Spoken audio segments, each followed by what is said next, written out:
Assalamualaikum warahmatullahi wabarakatuh.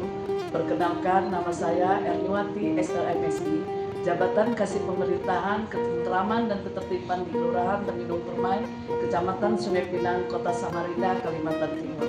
Saya adalah peserta pelatihan kepemimpinan pengawas Angkatan 1 tahun 2025 yang diselenggarakan oleh Pusat Pembelajaran dan Strategi Kebijakan Pelayanan Publik Samarinda, Kalimantan Timur.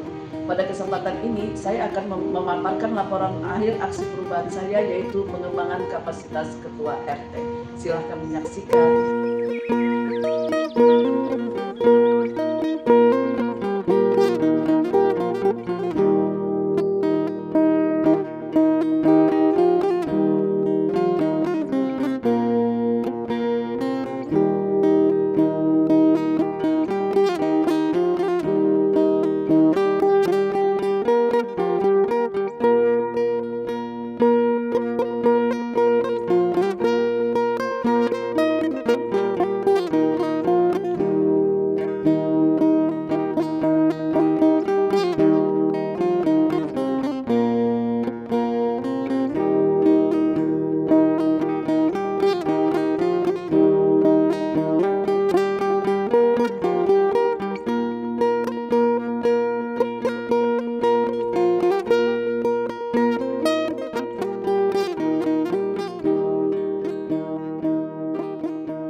Ahmad Arif Surahman, Kepala Bagian Tata Pemerintahan Sekretariat Daerah Kota Samarinda, mendukung aksi perubahan Ibu Erniwati selaku Kepala Seksi Pemerintahan, Ketentraman dan Ketertiban Kelurahan Temidung Permai, yang beliau mengangkat aksi perubahan yaitu pengembangan kapasitas Ketua RT.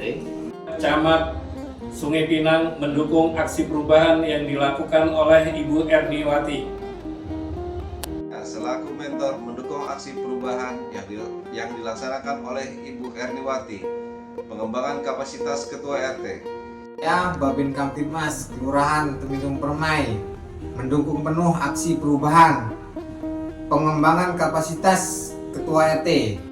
Saya Babinsa Temidung Permai mendukung aksi perubahan pengembangan kapasitas Ketua RT yang dilaksanakan oleh Ibu Erniwati. Saya Ketua RPM mendukung aksi perubahan yang dilakukan Ibu Erni. Saya Ketua RT 09 mendukung aksi perubahan Haja Erniwati dalam pengembangan kapasitas Ketua RT. Semoga aksi perubahan ini dapat diimplementasikan dengan baik. Masyarakat mendukung perubahan yang dilakukan oleh Ibu Erni.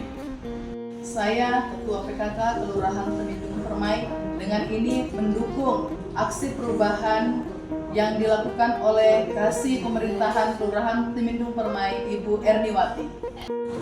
Taruna mendukung aksi perubahan yang dilakukan oleh Bu Erniwati. Agama mendukung aksi perubahan yang dilakukan oleh Bu Erni. Milestone 1 koordinasi dengan mentor, coach.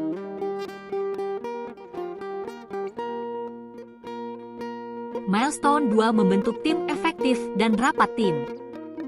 Melaporkan rancangan tim efektif kepada mentor yang akan membantu reformer dalam melaksanakan aksi perubahan ini secara efektif dan optimal.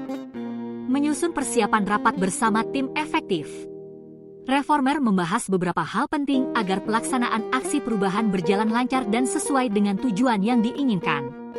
Rapat persiapan pelaksanaan pelatihan. Dihadiri reformer dan tim efektif untuk mempersiapkan kelengkapan pelaksanaan kegiatan pelatihan seperti undangan, absensi, permohonan narasumber, dan tempat. Milestone 3 pelatihan pengembangan kapasitas Ketua RT. Manfaat dari aksi perubahan pengembangan kapasitas Ketua RT tidak hanya terlihat dalam pencapaian tujuan jangka pendek, misalnya dalam 2 bulan pertama, tetapi juga dalam keberlanjutan dan dampak positif yang dihasilkan dalam jangka menengah dan jangka panjang. Kebermanfaatan tersebut dapat dirasakan oleh Ketua RT, pengurus RT, warga, dan lingkungan secara keseluruhan. Ketua RT yang lebih terampil dan memiliki pengetahuan yang lebih luas akan dapat memimpin dengan lebih efektif dan efisien, serta mengelola kegiatan dan administrasi RT dengan lebih baik. Dengan pengembangan kapasitas yang efektif, Ketua RT akan mampu menciptakan lingkungan yang lebih tertata, aman, dan harmonis, meningkatkan kualitas hidup warga, serta menciptakan keberlanjutan dalam pengelolaan kegiatan RT. Ini mencakup peningkatan dalam pengambilan keputusan, perencanaan program, serta kemampuan untuk mengelola anggaran dan sumber daya secara optimal. Keberlanjutan ini akan mendukung terciptanya lingkungan yang sejahtera dan dinamis, yang menjadi dasar bagi pembangunan sosial dan ekonomi di tingkat RT. Kepemimpinan yang baik akan menciptakan lingkungan yang lebih tertata, dengan kegiatan RT yang lebih terorganisir dan transparan. Hal ini juga akan memperkuat kepercayaan warga terhadap pengurus RT dan mendorong partisipasi warga yang lebih aktif. Keberlanjutan aksi perubahan. Aksi perubahan pelatihan pengembangan kapasitas ketua RT tidak hanya menjadi kegiatan sesaat, jangka pendek saja, namun harus dapat diimplementasikan secara berkelanjutan agar manfaat yang diperoleh dari aksi perubahan ini juga bisa dirasakan dalam jangka menengah dan panjang, seterusnya. Oleh karena itu dibutuhkan dukungan dari semua pihak terutama dari internal Kelurahan Temindung Permai. Hal ini juga ditunjukkan dengan penyusunan rencana anggaran untuk tahun 2026 yang telah mengalokasikan belanja makan minum dan honorarium narasumber sebesar Rp6.650.000. Pelaksanaan pengembangan kompetensi tim dan potensi diri. 1. Pengembangan potensi tim.